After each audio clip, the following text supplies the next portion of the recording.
رفيع الله المقام.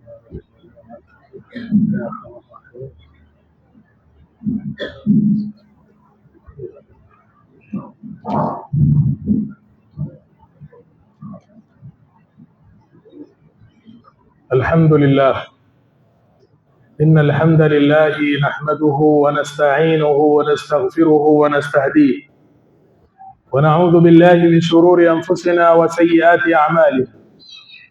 من يهده الله فلا مضل له ومن يضلل فلا هادي له، وأشهد أن لا إله إلا الله وحده لا شريك له، وأشهد أن محمدا عبده ورسوله صلى الله عليه وعلى آله وصحبه وسلم. أما بعد، فأوصيكم عباد الله ونفسي المقصر بتقوى الله، فإن تقوى الله خير زاد ليوم المعاد.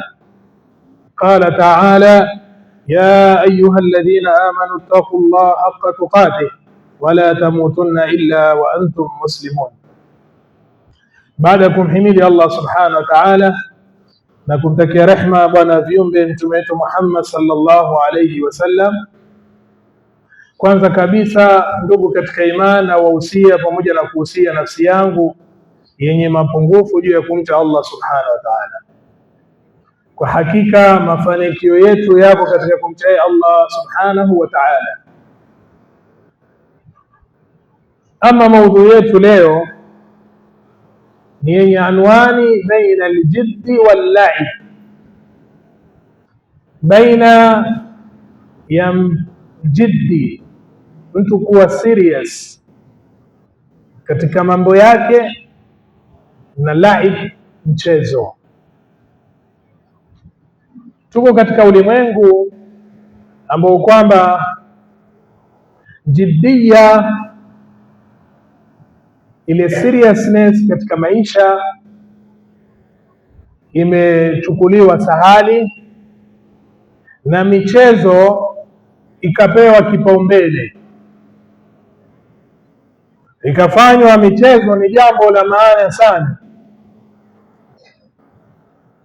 Michezo ikawa ni yenye kuwapatia watu mishahara mikubwa, basi tukashughulishwa na michezo, kama asemavyo mshairi Mahmud Abu Shahin: shaghaluna fi kurrati alqadami qasadu takhdiran fi alhimami wa uyunu aldhalimi lam tanam tarakuna namshi fi dhulam. Wametushughulisha na michezo, mipira, wakikusudia kuilaza ile himma na morali ambayo kama Muislamu anao, na macho ya dhalim hayakulala, bali wametuacha sisi tukitembea katika kiza. Ikhwani fillah, katika a'zam mabtuliyat bihi al-umma, katika mambo makubwa ambayo umma umepata mtihani leo, ni kuchanganyikiwa watu wengi na kutofahamu baina ya jiddi na laib, mpaka ikawa wengi katika Waislamu wanaishi katika dunia au wanaishi kwa ajili ya dunia, kana kwamba wameumbwa kwa ajili ya pumbao na lahwi peke yake. Na Allah subhanahu wa ta'ala asema: ma khalaqtul jinna wal insa illa liya'budun, sikuumba majini na binadamu kwa lengo lingine isipokuwa wawe ni wenye kuniabudu mimi. Na ibada ni ismun jami likulli ma yuhibbuhu Allah wa yarda, ni jina linalokusanya kila anachokipenda Mwenyezi Mungu na kukiridhia. Kwa hiyo mwanadamu hakuumbwa amalize umri wake katika lahwi, katika pumbao, wala hakuumbwa amalize masiku yake katika kufuatilia mambo ambayo kwamba hayamnufaishi, bali ameumbwa ili awe ni abdan lillah, mja wa Mwenyezi Mungu subhanahu wa ta'ala. Anaimarisha ardhi kwa shar'i llah, kwa sharia Mwenyezi Mungu subhanahu wa ta'ala, anasimamisha haki na kubeba risala ya Uislamu kwa wanadamu wote. Uislamu umelea watoto wake katika jiddiya, innahu laqawlun fasl wama huwa bilhazl. Si masala ya mchezo, bali Uislamu umelea watu wake katika jiddiya, katika seriousness na katika kubeba masuliya, na kila lahdha katika umri ina qima, kila lahdha katika umri ina thamani. Ndio Mwenyezi Mungu Subhanahu wa Ta'ala akaapa na zama katika sehemu nyingi katika Qur'ani. Mwenyezi Mungu asema wal asri innal insana lafi khusr. Mwenyezi Mungu Subhanahu wa Ta'ala anaapa na zama za alasiri, innal insana lafi khusr, hakika mwanadamu yuko katika hasara. Na Mtume sallallahu alayhi wasallam kuonyesha qima na thamani ya wakati, Mtume sallallahu alayhi wasallam akasema ni'matani maghbunun fihima kathirun minan nas, neema mbili watu wengi wanadanganyika nazo, as-sihhatu wal faragh, uzima na nafasi. Ile faragh mtu akiwa nayo atakana atumie katika mambo ambayo kwamba yanamnufaisha, si katika upuzi. Kwa hivyo umri ni rasu mali al-insan, umri ni rasilimali ya mwanadamu, na wakati ukienda haurudi.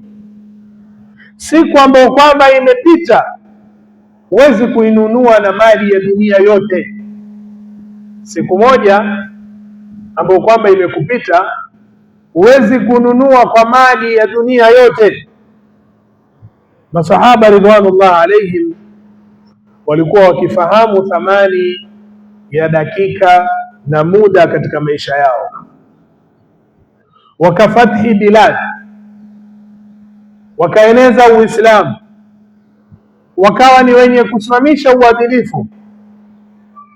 Wakati sisi wengi wetu leo, mtu anamaliza masaa na masaa mbele ya TV akifuatilia mechi na mipira na kuweza kueleza fulani ameshinda. Na mtu akiulizwa hali za Waislamu, akiulizwa katika Qur'an, akiulizwa katika sira, tarikhi ya ummati wake, hajui illa kichache. Ikhwani fillah, umma haushindi kwa silaha pekee, bali umma unashindwa wakati wanapopokonywa ile irada yao, wakashughulishwa na mambo muhimu, mambo ya qadaya masiria, kadhia nyeti, wakashughulika na mambo ya kipuzi. Hebu angalie leo, wasikia vijana wangapi katika umma wa Kiislamu wanaingia katika TikTok wakifanya upuzi ati wanatafuta kulipwa, wana create content ambazo kwamba ni za upuzi, na kila unapokuwa mbuzi sana ndio unapata views nyingi katika mitandao. Yani lao wewe umefungua mtandao wako na kazi yako ni kutoa mawaidha na kuelimisha watu, basi followers wako watakuwa ni wachache kulingana na yule ambaye kwamba anafanya upuzi. Na wale ambao kwamba wamefanya upuzi sana katika ulimwengu ndio wamekuwa na wafuasi wengi na wanalipwa pesa nyingi. Ukisikia pesa wanazolipwa wale matiktoka wakubwa katika ulimwengu wa namba moja, utashangaa wewe. Kwa mwaka ni mabilioni ya pesa ya Kenya, mamilioni ya dola anaolipwa. Kwa hivyo ikhwani fillah, katika mbinu mbaya ambazo kwamba zinatumiwa leo ni tahwilu ihtimami nnas, kubadilisha ile ihtimamu ya watu kuchukulia mambo muhimu na kufuatilia na kuwa na shauku na kuwa na hamu Ikawa ihtimami ya watu katika zama zetu, majalis, katika vikao, habari katika majumba, katika mitandao ya kijamii, yote yazunguka katika mambo ya pumbao na mambo ya puzi na mambo ya mashindano ya mipira, bainama kadhia za umma na misiba yao inapotea kabisa katika mazungumzo yao. Na mazungumzo haya sio kuharamisha riadha annafia, michezo na riadha ambazo kwamba zina manfaa. Uislamu umehalalisha katika mambo ambayo kwamba yanatia nguvu katika mwili, na ukahimiza juu ya mtu kujenga mwili wake na kufanya mazoezi. Mtume sallallahu alayhi wasallam anasema almu'minu alqawi khairun wa ahabbu ila Allah min almu'min aldha'if. Mu'min strong ni ambaye kwamba anapendekeza kwa Mwenyezi Mungu na bora kuliko mu'min dhaif. Lakini mushkila inapogeuka riadha kutoka katika mbinu yenye manfaa ikawa ni upeo na ghaya ambao mtu anaishi kwa ajili yake, sio wasila yenye manfaa ambayo itanufaisha mwili wake, bali ni ghaya ambayo kwamba yashughulisha lubbi na akli na kila kitu. Yani yeye moyo wake wote umejifunga na jambo kama hili. Kwa hiyo mtu anapitwa na swala, aweza swala ya fajiri isimpite, lakini mechi inayochezwa katika alfajiri akaipata.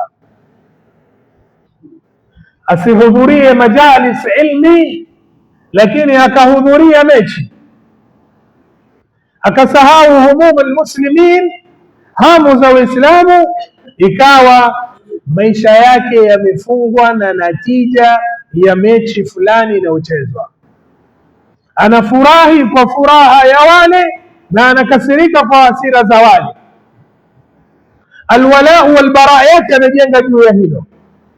Ikhwani fillah, ni vijana wangapi miongoni mwa Waislamu amehifadhi mamia ya majina ya wachezaji wa mipira na wala hakuhifadhi jina hata mmoja katika al-ashara al-mubashirina bil janna? Muulize mmoja majina ya wachezaji na muulize katika mmoja miongoni mwa 10 waliobashiriwa pepo akutajie, utaona hajui. Bali mwambie nitajie mmoja katika khulafa ar-rashidin al-arba'a, atakuwa hajui. Kam katika vijana ambao kwamba au katika Waislamu ambao kwamba anajua historia ya mipira lakini hajui historia ya kufunguliwa Makka. Hawezi kuoanisha. Leo akisomewa idha jaa nasrullahi walfathu wa raaita an-nasa yadkhuluna fi dinillahi afwaja, mueleze hii aya, hii sura imeteremka kwa munasaba gani, juu ya kadhia gani? Hawezi kufahamu. Muulize kuhusu Badri, Yarmouk, Qadisiyya, Fathi Konstantinia na mengineo, hafahamu. Ikhwani fillah, pesa ngapi zinatumika ukiangalia katika miji na biladi kubwa za Kiislamu zinazotumika katika kupeleka vilabu vya mipira, ili hali kuna mafukara na maskini na waliofukuzwa katika majumba yao, waliotolewa katika majumba yao, ikiwa wanapitia hali ngumu. Kwa hiyo tatizo ni ikhtilal sulam alawlawiyat, yani kipaumbele ni kipi? Hapa ndo kumeingia utata. Jambo gani tutalipatia kipaumbele? Kwa hiyo mizani imekuwa imetatizika kwa Waislamu. Ukaona mtu anafurahia ushindi wa timu ya mpira kuliko kufurahia ushindi wa Uislamu. katika viwanja vya mipira, sauti zinanyanyuka, lakini huwezi kusikia mtu akizungumzia minong'ono na anil ya majeraha na matatizo ya ndugu zetu ambao kwamba katika ardhi ya Gaza. Hizi si katika akhlaqi za Uislamu, bali ni katika kubadilishwa mafahimu na afkar na aulawiyat. Mtume sallallahu alaihi wasallam asema, mathalu mu'minina fi tawaddihim wa tarahumihim wa ta'atufihim kamathali al-jasad idha ishtaka minhu udhun tadaa lahu sairu al-jasad bis-sahri wal-humma. Waumini katika kupendana kwao, katika kuhurumiana kwao, katika kusikitikiana kwao ni kama mwili mmoja. Kiungo kikiuma, mwili mzima unakesha na unashikwa na homa. Sasa Muislamu lipi linamuuma zaidi leo? Ni timu ya mpira kufungwa, ama ni ndugu zako katika ardhi ya Gaza ikiwa wako katika hali nzito wanaopitia Masjid al-Aqsa kuwa chini ya ihtilali ya Mayahudi? Ikhwani fillah, haifai Muislamu kuishi akighafilika na matungu ya umati wake, kwa sababu umma ni mmoja na hisia yatakana iwe moja. Kichache ambacho kwamba sisi tutakaniwa kuwa nacho ni kubeba hamu ya Waislamu, kuwaombea, kuwanusuru tunachoweza katika kalima ya kweli. Tuwe na mawqif katika kuwalea watoto wetu katika kupenda Uislamu, sio kuwaingiza katika lahwi na pumbao na kuwashughulisha katika mambo ambayo kwamba unasahulisha umma risala yake na ajenda yake. Wewe ukiwa huna mradi na huna mpango, huna mashruu, wewe utakuwa ni mashruu ya mtu mwingine. Ikiwa huna mikakati, wewe utakuwa ni mkakati wa mtu mwingine anayekupangia. Ikhwani fillah, lazima tuonyeshe vijana wetu na vijana wa Kiislamu alqudwa alhaqiqiyya. Nani mfano wa kuigwa kikweli, na ni ipi qudwa muzayyafa, qudwa kiigizo, watu ambao kwamba ni wa urongo wameundwa. Kijana wako anajifakhri na Mtume Muhammad sallallahu alaihi wasallam na Abu Bakar na Umar na Uthman na Ali na Ammar bin Yasir na wengine kina Salahuddin, kina Muhammad al-Fatih, au anajifananisha na watu ambao kwamba ni wenye kufanya mambo ya kipuzi katika ulimwengu. Tuonyeshe vijana wetu ya kwamba qudwa ni maulama as-sabiqun ambao wamebeba risala ya Uislamu wakafikishia vizazi. Hawa ndio ambao kwamba wamejenga tarikh, hawa ndio ambao kwamba walinyanyua rayat al-Islam, bendera ya Uislamu. Lakini hawa mashahir na influencer na wachezaji ambao kwamba vijana wanawaiga, basi ndiyo sababu ya dhiyaul huwiya, kupotea ule utambulisho wetu sisi kama Waislamu. Almuslimun, ayuha almuslimun,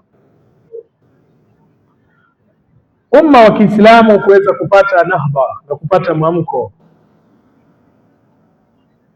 ni kwa jiddia, watu kwa seriousness katika maisha yao, kwa ilmu yenye manufaa, kwa amali njema, kwa da'wa ila Allah, kulingana kwa Mwenyezi Mungu, kuamrisha mema na kukataza mabaya, kuwalea watoto katika masuhulia na kubeba risala ya Uislamu kwa ulimwengu.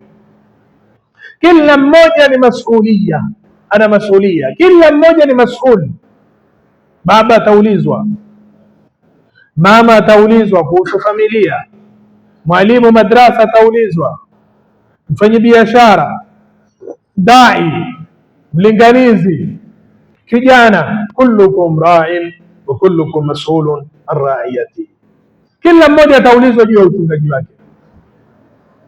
Tuangalie ni nyakati ngapi tunazimaliza kwa kusoma Qur'an, ni wakati gani tunamaliza katika ilmu yenye manufaa, ni wakati gani tunamaliza katika kufuatilia mambo ambayo kwamba la yanfa, hayanufaishi na chochote. Ikhwani fillah, umma wote ambao kwamba wataka izza hauna budi illa kurudi katika jiddi, katika seriousness, na waache kughafilika, na ufanye Uislamu ndo mihwar inaozunguka maisha yake, na kuwalea watoto juu ya masulia. Fattaqullaha ibadallah, mcheni Mwenyezi Mungu yenye waja wa Mwenyezi Mungu, na wa'lamu anna a'marakum qasira, umri ni mchache, wa anna ayyamakum ma'duda, masiku yenu ni ya kuhisabika, wa anna kulla daqiqatin tamdi min hayatikum satus'aluna anha yawm al-qiyamah, kila dakika inayopita katika maisha yenu mtaulizwa siku ya Kiyama.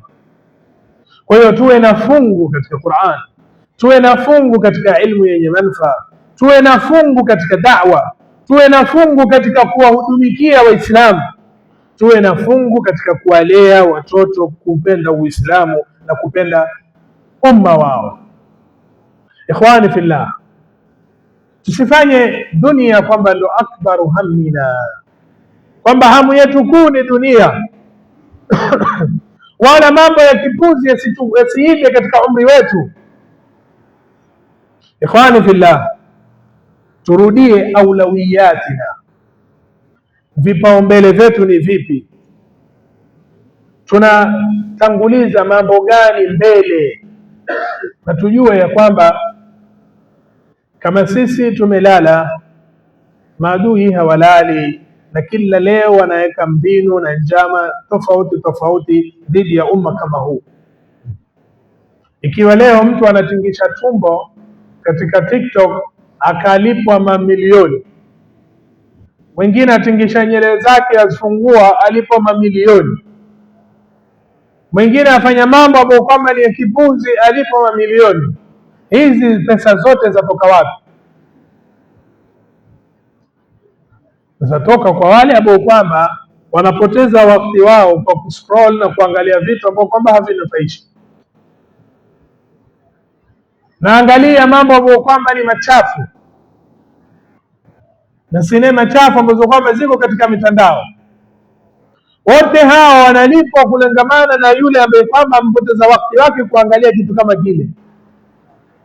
Kila wakati ambao kwamba wewe unapoteza, basi kwa kuangalia vitu vya kipuzi, wewe unazidi kuwanufaisha wale ambao kwamba wanaeneza mambo yale ya kipuzi, na unasaidia katika kueneza ushaitani katika ulimwengu. Kwa hiyo Muislamu atakana apime mambo gani yanamnufaisha na mambo gani ambayo kwamba yanamdhuru,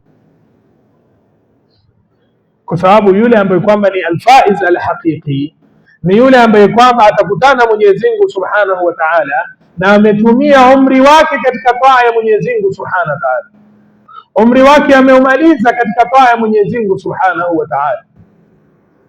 Tutakuja kutamani huu wakati ambao kwamba sisi tunautumia katika mambo ambayo kwamba hayanufaishi, hayakuongezi chochote, si katika siha yako, si katika afya yako, si katika maisha yako, hayakuzidishi chochote, bali yanakupunguzia. Kwa Mwenyezi Mungu Subhanahu wa Ta'ala suluhishe hali za Waislamu. Kwa Mwenyezi Mungu Subhanahu wa Ta'ala akusanye kalima yao kwa moja. Kwa Mwenyezi Mungu Subhanahu wa Ta'ala anusuru waja wake wadhaifu. Aqulu qawli hadha wa astaghfirullah li wa lakum sajidin astaghfiruhu innahu ghafurur rahim wa huwal barrul karim.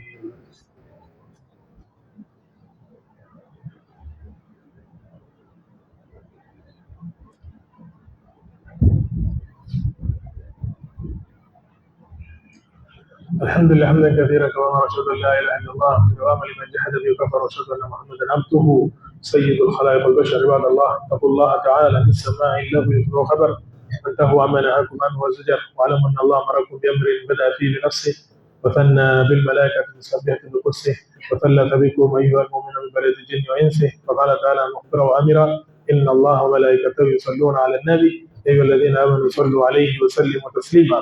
اللهم صل وسلم على نبي الرحمه وشافع الامه عدد ما احاط به القديم واصحابه كتابه الكريم، وعلى اله وصحبه في كل مهمه، خصوصا دلوقتي العريق امير سيدنا بكر الصديق، ولا زاهد الاواب امير المؤمنين سيدنا عمر بن الخطاب، ولا جامع القران امير سيدنا عثمان بن عفان، وعلى سيد الله الغالب امير سيدنا علي بن ابي طالب، ورضي الله تعالى عن بقيه اصحاب رسول الله اجمعين. اللهم اعز الاسلام والمسلمين واذل الشرك والمشركين ودمر اعداءك اعداء الدين. ربنا اتنا في الدنيا حسنه وفي الاخره حسنه وقنا عذاب النار.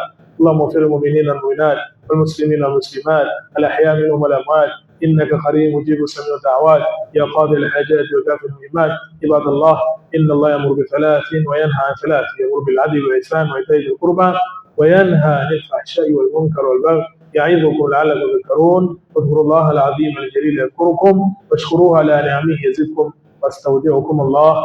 قوموا الى صلاتكم يرحمكم الله.